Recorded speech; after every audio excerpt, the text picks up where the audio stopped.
My first nephew's bedroom before he went off to college. He always gives it up every time I come here. There's some very incredible people in my life. I just realized I've been trying to get better at saying prayers for people that I love. But my prayers get kind of long because of it.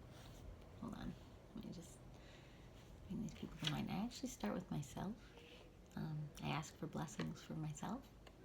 And it's a great way to heal from the trauma of not prioritizing yourself enough, choosing abusive situations, not having a voice. It's a great way to heal from that. Just put yourself first in your prayers. I know that sounds like not what we're supposed to do, but it says love your neighbor as yourself. You first have to love yourself. It's like to put a mask on yourself first and then start helping others. So set my tone for the day. So I pray, I use middle names when I pray. It helps me feel like I'm really caring about that person's inner being, their whole name plus their secret name. Okay, so then I ask God to bless me. And that's not even arrogant, because I already felt during different moments of calling and feeling guided that God wanted to bless me, and I was just blocking it because I didn't feel like I deserved to be blessed. I think unworthiness is a very common trick of the ego and of the devil. Who am I to deserve to be blessed by God? Who am I to stand out in any way when other people are suffering? That's a mind trick. You can't help anyone else if you don't first get helped. You really can't. Staying down with other people in pain doesn't help those people in pain. It just creates more people in pain in the world. So that makes me think of like the Bodhisattva vow, like I won't be helped or I won't be saved until everyone is. It's like how, so God has to just do it all at once? Like, can't you let God lift you up? And then from your elevated state of feeling better every day and praying for people and caring for people and physically doing things for people, like, won't that help bring more people up? And then that will ripple out and they'll care for people. Like, isn't that a better solution? No offense to the Bodhisattva vow. I love so many tenets of Buddhism, but that one seems a little bit, I've studied of it. Or maybe I just took it the wrong way, but I don't think I did.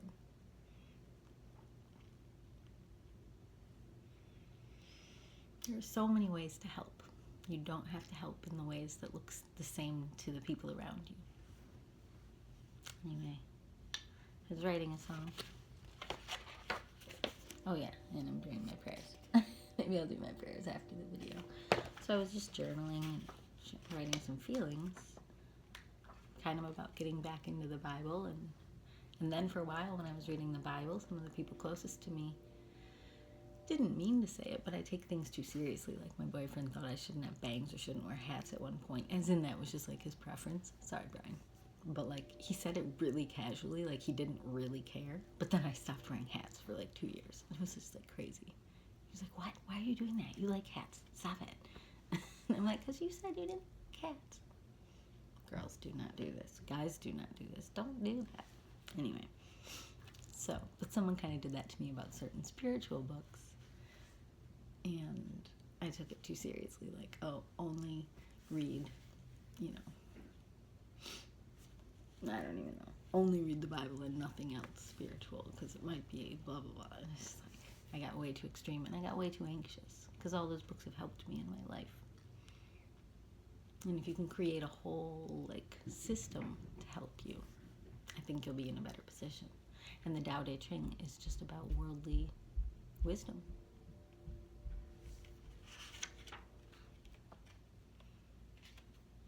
Like how to be in the world, how to manage all the dark parts. Beautiful book. And then meditation helps me. Eckhart Tolle helps me. Remembering to detach from my ego. Otherwise I forget. Oops. All right. That's cute.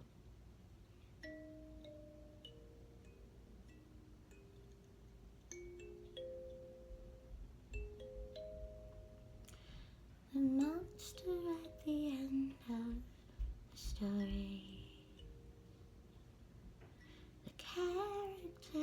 that live to tell the tale. The ways that will be met with all the glory, just for staring with death in its face,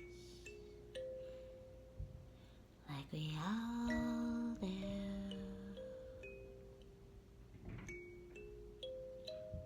like we all do. So I was like starting at a chorus. Let's see if I have any verse information back here. Oh, I found some. Okay.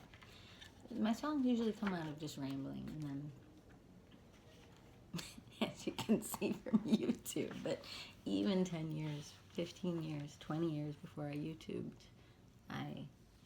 that's how I wrote songs, is they came out of mental tangles, being untangled. Read The Artist's Way by Julia Cameron. It's a little outdated, no offense. I've recommended it to some of my students, and they can't quite get through some of the ways she's just think it's from a different time. It's from a time where people needed things kind of pulled out and laid out more slowly, like taffy. It's a slow-moving book, but if you want to just go in the chapters, flip to the end of each chapter, she has a bunch of exercises at the end. There's 12 chapters. 12 is my lucky number, or 212 is really my lucky number. There's 12 chapters, and at the end of each chapter, you could read just the beginnings of the chapters and then do the exercises at the end, and you'd probably grow a lot. But she helps us get out of tangles. Anyway, there's two big things she believes in: morning pages and artist dates. I'll let you look those up rather than ramble about them. Go back to my song. But both are really helpful, and I integrated both into my life back in my early 20s, right around 9/11 actually. I was living in New York City, and I had almost nothing to hold on to. I was reading The Right to Write, actually. That's one of our other books, when the towers fell. Well, I was on a bus headed to a meeting with a producer for a musical I was helping with. So luckily, I lived a mile from the trade towers, but at the time I was on a bus heading. I was up by my school. I think I was in the East Village when it happened. Not where I was living at the time, on Cherry Street. Anyway.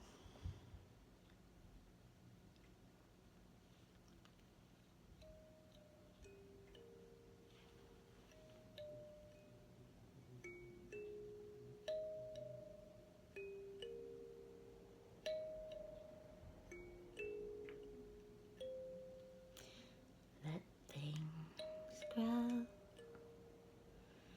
if you have to, 'cause you have to,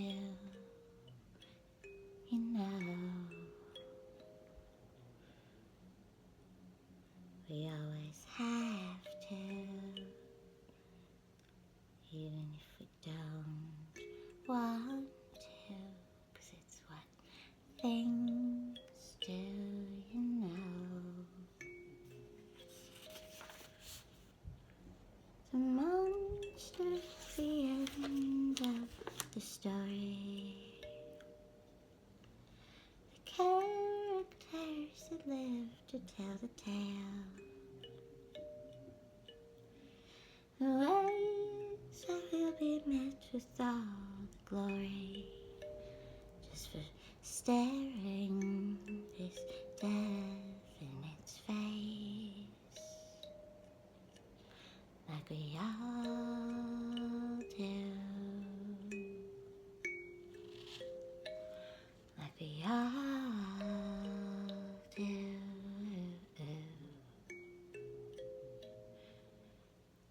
Do you wanna know?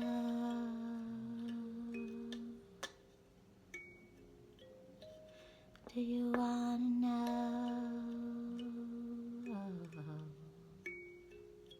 the way things would go?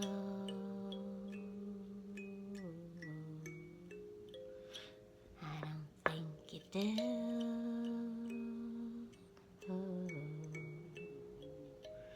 'Cause there's a monster at the end of the story,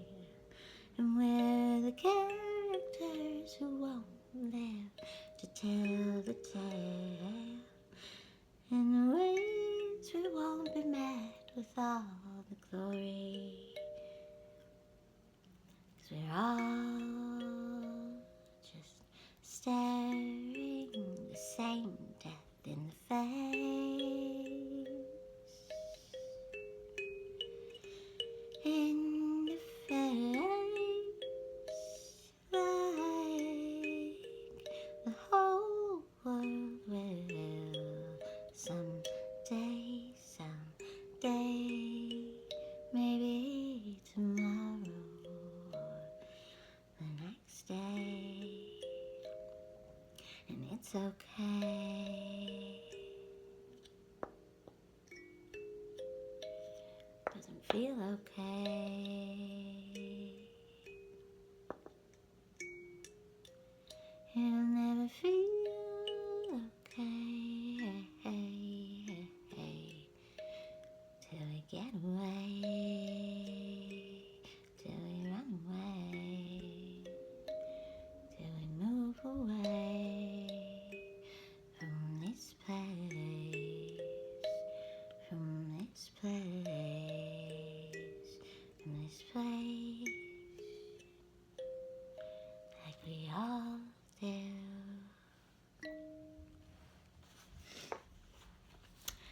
Well, there you go. There's a little Saturday morning song about death. I'm not trying to be morbid, although I am looking at a beautiful crucifix that my nephew has. If something as sad as that can be beautiful. I listened to a lot of Sufjan Stevens in the end of my drive, especially The Ascension. He admits some things towards the end of the album that are so deeply profound. He talks about selfishness. It's almost hilarious to me that despite how far behind him I am in worldly ways, although maybe I'm not, I'm just different. I have a bunch of musicals, I have movie music and a movie back in 2008 that won like awards all over the world. We had our Cloudlight album written up in gold flake paint in 2017. It's a really big periodical in Glasgow, Scotland. It was on the front page of Bandcamp 3 times now. Twice for Jessica and the Rainbow, once for Cloudlight. It's funny though, it's a palindrome because the 2 that were for Jessica and the Rainbow were the same album, which is the second one was a remix. Anyway, am I really behind? You're not behind, Jess. You're not behind. That's a trick of ambition. It tells you that nothing you've ever done is enough. Nothing you've ever been is enough. You're always getting there. You're not there yet. You're still a failure. We're all waiting for you to be a success. Do they mean money? And by they, I mean anybody who's focused on things like that, which I've been around a lot of people who are focused on things like that in my life. You know, is it money? Is it whatever? I mean, my sister is a very different influence in my life. She's my best friend. Well, one of 2. My boyfriend is too. Very, very much so. And my sister and I don't live near each other, so we have a phone relationship. So sometimes we just pull things apart and then put them back together. But hopefully we're doing the thing of break it down, make it better. I think we are. My faith has definitely gotten stronger through talking to her. My courage has gotten stronger through talking to her. She has a very strong faith, but she wasn't surrounded with a bunch of people that maybe see the word God as like an attack, like I was. And I used to even feel that way when my faith had slipped, as it has many times in my life when I didn't feel cared about or loved by God. But you saw that in my Waterloo video. Tangents inside tangents.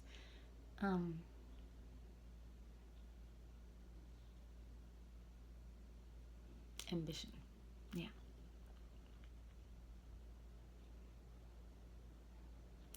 When she and I started talking about the sort of chronic feeling I was living with, that I was never enough, that I wasn't doing enough, that I wasn't being enough, that no matter how much I followed my inner compass or listened to other people's suggestions, no matter which thing I did, I never felt like I had achieved enough.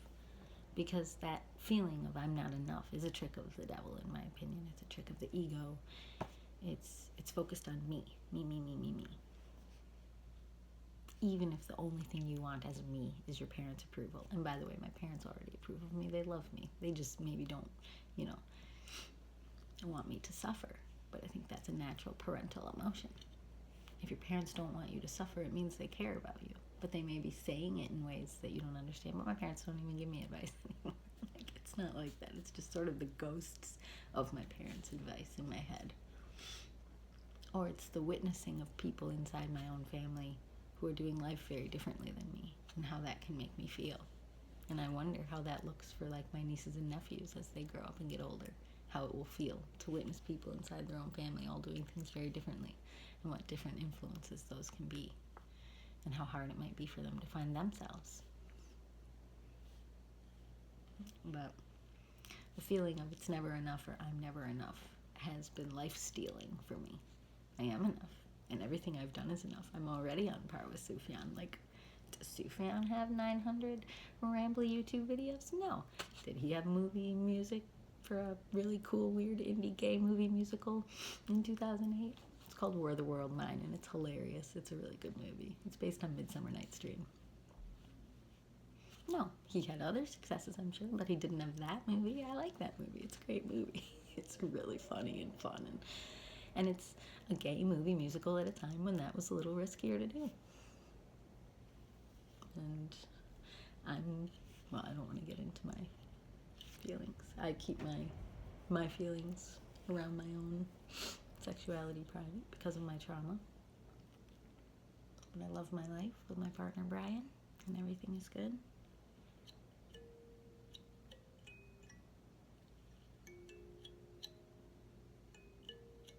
But I'm very open to what other people need to do. I just might not watch you unfold in your choices, sexually or otherwise, if they are a trigger or uncomfortable for me. You can be tolerant and loving of other people's choices, including if someone wants to be like a sex worker, but that doesn't mean you need to share it on your page. It doesn't mean you need to endorse it or watch it or listen to that person talk about it. You don't. That doesn't mean you're not supportive. Tolerance and coexist is not the same as give voice to or give platforms to all things equally. You can tolerate everything without saying, Pokemon, I choose you, of everything. You can tolerate, like if you're someone who doesn't like the church, you can tolerate them. Like you don't have to spew hate at them all the time. You can tolerate them without elevating them. Like there's a middle ground. Right now we're in a big yelling match in the world. It's a pendulum. And I think Christians are doing the same thing in churches about people who have an LGBTQ plus lifestyle or life or inner feeling of calling. Who are you to say you know? Look up the organization Room for All. I met an amazing gay man who was going to Hope College on a plane, and he had seen Were the World Mine. His name was Jeremy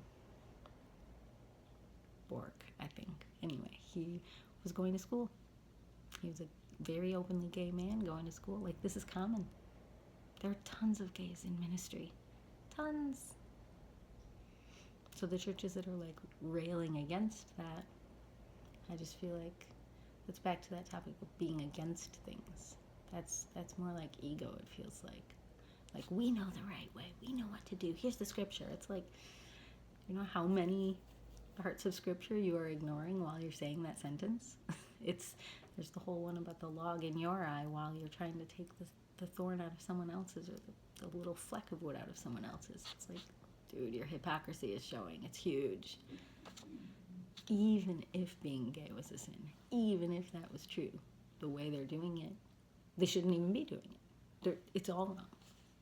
They're not supposed to be playing judge and jury. That's not how it works.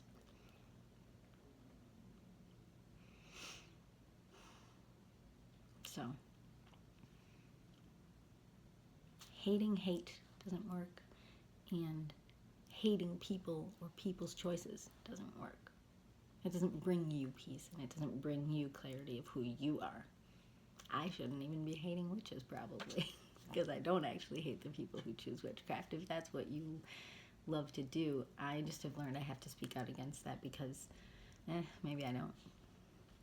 I've just gotten very spiritually manipulated in the past in my life by people who clung to things like Ouija boards and a lot of like indigo child kind of language, a lot of like research oriented, let's know more and more and more and more, and it feels very much like the tree of knowledge of good and evil to me. It feels very dark and like trying to be mini gods rather than be open and empty and like a child and love our Creator and unfold with that feeling of intuition and Holy Spirit kind of just guiding us, you know, letting go of ego, just being present, being prayerful, being thoughtful of the people we love, being okay with having boundaries because you can't love all people equally. I used to be absolutely tortured by wanting to save the world, wanting to help all people. But then by 10 a.m., I would have already given away all of my energy to people I had never even met before. And I had nothing left to give, and I didn't even pray for the people who were closest to me in my family and, friends, but mostly family. I'm a big family person. And extended family, nieces, nephews.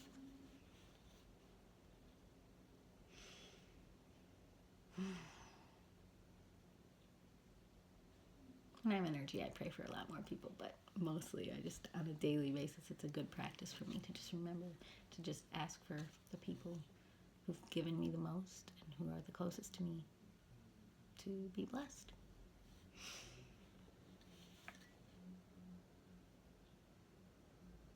You can almost feel it like an energy or like a vision. You can almost see if someone's not doing okay. You spend a little more time on them in your mind. Well, there's video with none, Jess. Apparently that's what you get if I'm in my nephew's bedroom. Sweetest, nicest man. I'm very excited. No, excited's the wrong word. I'm very happy for the people in my life.